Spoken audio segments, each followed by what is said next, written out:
That seems to be a question that a lot of people seem to find very difficult to answer. And the question is that of who was it that created God?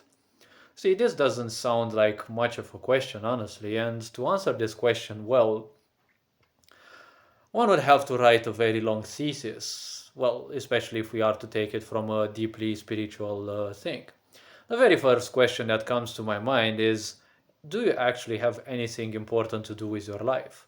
Do you actually have something going on in your life? Because, for once, if we are to think a bit about if we have a job, which in most people's cases, a job would be a toxic environment where they probably get shit on each and every day and they come kind of toast at home with little to no passion to live.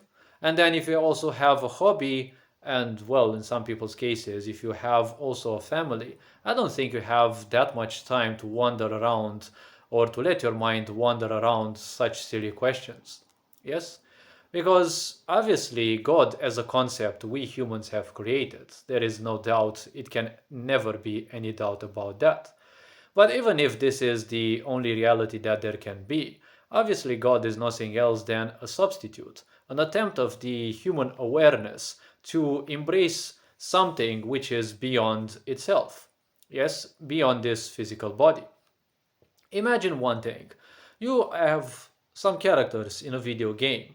Let's say that, well, it is impossible, but they will become conscious in a way. When they become conscious, the first thing they will know or say is that creation or whatever created them must be like them. Yes? But they do not know the concept of human because in the end, nothing in that video game is human, humanoids, reptile, whatever shape it has. Everything is just a bunch of zeros and ones. Yes? And well, whatever. A bunch of code, but in the end, kind of a bunch of zeros and ones. So whatever is created is never of the same essence as that which created it. Yes, in the cyber world, well, that's a different dimension. When we talk about our physical cosmos that we live in, well, obviously, creation will not be of this cosmos. Yes, because even science is saying your brain is functioning within 11 different dimensions. Those dimensions stem from the most dense ones to the ones that are almost imperceivable. Yes, they are so less physical that they feel that they're not physical at all. Yes, those dimensions, these 11 dimensions, are 11 dimensions of physicality. There is said to be other dimensions beyond that, but those are no longer of a physical realm, a physical type, or at least physicality as we know it. Yes, those are, well, beyond that. And there are entities and the such, just like there are beings and, well, whatever pieces of life in this one as well. So the point is, everything beyond this cosmos that we have, you can try your best, you will not be able to perceive. Yes, you can have visions, dreams, and this and that. See, most of those are just fake. One of the things that humans get so confused with, especially when they are very sad, when they are very depressed, when they are very lonely, they do not comprehend the fact that their mind is playing tricks upon them as a survival mechanism. Yes? Because you have been programmed by others to believe that there is this humanoid creature out there somewhere in a geographical location called heaven that will do everything possible to make your life better, to make your life good. Yes? And in the end, religions, what are they other than a reward and punishment system? That seems to be nothing else but the system in which narcissists function. Because they love bomb you just like God is supposed to be all loving, but they will punish you for whatever you do. Yes? This is nothing else but a narcissistic setup for a system that they can easily control. Because narcissists don't like when people are united, and religion is not something that will unite people. Because when you have ignorance, they will go to their church, mosques, synagogues, whatever, and in their puny little brains, ignorance believe that the preacher, pastor, whatever you call them, is talking not to the whole crowd but to them only. Yes, to that listener only. Yes, what does religion also say? That only someone else can connect you towards the so called God, when you are technically a piece of God. You are a piece of life. You are a piece of creation upon this cosmos. And obviously, this means that you are a part of the so-called God. You bear all the potential of God within you. It's just that you've been living this stupid, mundane life and you're fully convinced that you cannot do anything. But when you look in Christianity, for example, there are some cathedrals and churches where you see people painted on the walls, people painted as flying. Yes, there are two special examples in here, a nun and obviously, I forgot, a very important priest. And they were both so pure at heart that they actually became capable of actually levitating. Yes, this happens if you are pure enough of heart, if you live life without enough attachments to all this world, right? When you look, for example, of the yoga system, there is one that is considered among the most dangerous ones, which is Hatha Yoga, the yoga based on the heart. If you do enough of that, levitation becomes something that, well, more or less you become capable of. Now, obviously, Hatha Yoga doesn't have that as a purpose. Its purpose is to simply rid you of as many of your attachments as possible and to allow you to live a free life, something that your religion is never going to ever teach you. Because in the end, religion is nothing else but a prison for the mind, and a very comfortable nonetheless. The problem with it is that it is so simple, everyone falls for it. Everything in religion is given to you on a plate, and there's also this fear that, we have from our ancestors. Yes, it has been transmitted from generation to generation that if you don't follow this so-called trend or whatever you want to call religion, you're going to be punished. Yes, you're going to be left out, you're going to be abandoned. And obviously there is enough abandonment issues, right, in this society. So people have to understand, when you have those dreams, when you're fully depressed, when you're feeling down, when you have those dreams that angels appear before you, in most of the cases, probably even 90% of the cases, your mind is just fooling you. It's just calling upon that which you hold as most sacred, as most important to you. It's calling upon details from that, and it's fabricating dreams or whatever to act as a anti-pain maneuver. Yes, to act as an escape mechanism, if you want to call it so. There is a certain dimension of us humans, and within this dimension, everything about us is stored. All of our misaccomplishments, every bit of happiness, every action that each and every human has done from our appearance as a race till this present day. If one becomes capable of observing what that dimension is, you will see that religious disappointments are among the most prevalent in there. Modern statistics from like recent 30-ish years say that the greatest fear of all humans, or well, many humans, is the fear of the so-called God. So why is it that you fear a God that was designed initially to be a so-called God of love? And in the end, why would you waste your time with questions, whoever created God? Those are questions that only the mind will seek. If you look at the yogic system, for example, the yogi system says that the physical body we live in has around 114 chakras, or 100, I think 112, 114 chakras or something like that, each being the path towards perceiving life, one way through which you can perceive life. When you talk about the mind, or what's, well, technically, we want to call it the intellect, because the mind is far broader than just the intellect. When you talk about the intellect, it only means that you accumulate data and you make use of it the way you can. Yes? And a lot of people are very good with their intellect.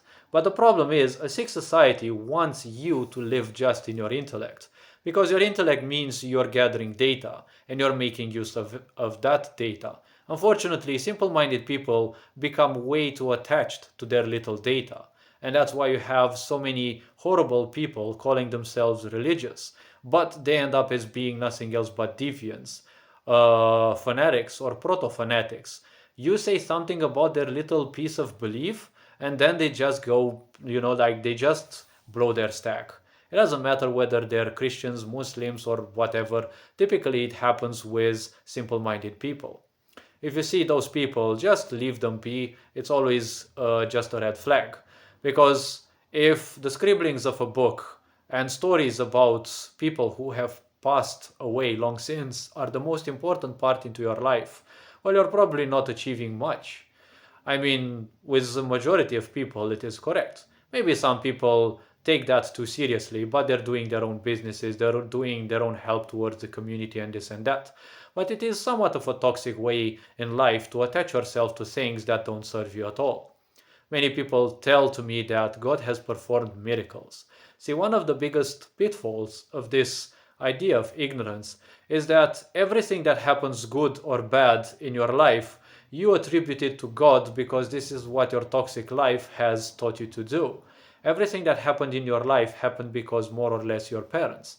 You got punished, you got given gifts and this and that. And since in most children's life nothing happens outside of their own family, well, they end up thinking that the relation they can have with God is nothing else, nothing different than the relation that they have with their parents or that they had with their parents.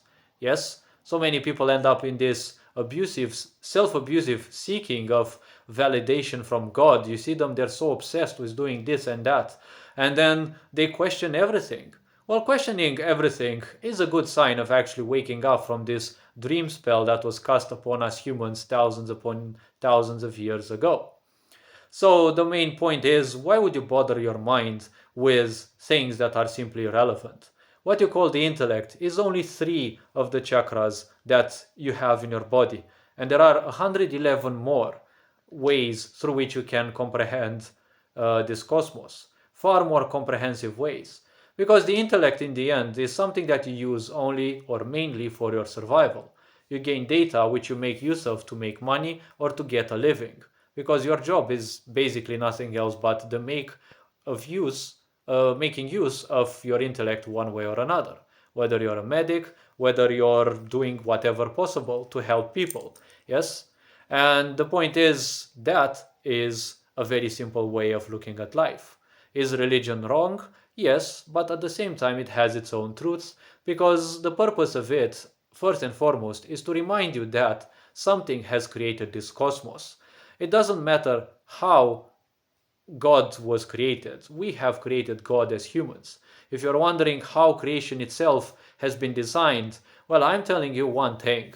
No minds in this planet yet, with the current awareness that humans have, will be interested in embracing the idea that creation is not just one single entity, and that this whole cosmos was designed by hundreds upon thousands of beings that worked together. Yes? You'll also see this in Hinduism, for example, and other old pagan beliefs. Yes? What is a belief in the end, other than, well, embracing something without a necessity for proof? So, pagan beliefs and religions are kind of the same thing. But in the end, if you can open yourself to the cosmos with a pure heart, you will be given secrets that most people will simply shun away. Because the moment you can perceive things, the moment you can analyze systems beyond the comfort of others, the whole system seems to change itself in such a way to always point you out as the problem. I know that. I am used to being treated like that because people don't want to accept change in their life. They want to believe in the same abusive God that will punish them irrespective of what they're doing and live in this ever never ending confusion of life. Yes, it is of little to no importance who created creation. Can you ever comprehend something that exists on its own and maybe implodes in its own self and then appears here again? Much like this cosmos might actually function.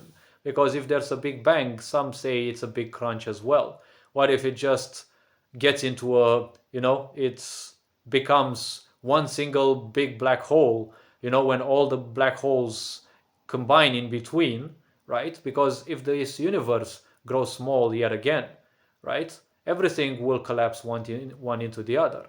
Yes?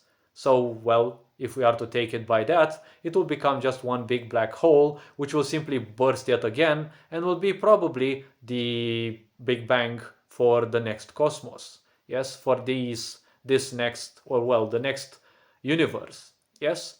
But this is just a very feeble way of presenting things. After all, this cosmos will just constantly expand. Whether we want to say that it will expand so much that um, everything will stretch out enough that it will simply break, well, what about the fact that that is not necessarily real? Even if it is real, most likely we're not going to be around here to find out and to prove ourselves wrong or right. You don't have to waste your time and your life trying to figure out who God is, what it is, how many there are instead, and who actually created God. There are phenomena in here that can actually create themselves. And if not in this current dimension that we are experiencing as humans, be sure that there are in higher dimensions over there. Yes, everything is a constant change, especially in those dimensions as well. You cannot comprehend something that is beyond physicality. You cannot even see a ghost. You cannot comprehend things. A lot of people tell me that they've seen demons, they've seen ghosts, they've seen that. I assure you, in most situations, it's just your mind playing tricks upon you. Because if you create a certain virus within your mind, it will function in such a way it can actually create illusions that are so convincing you're gonna fall for those. I have done experiments like this, and I assure you the mind can screw you in ways beyond your comprehension. So hopefully this video raised a bit of awareness. You are appreciated, take care, enjoy life, and this being said, Ferenc Board signing out.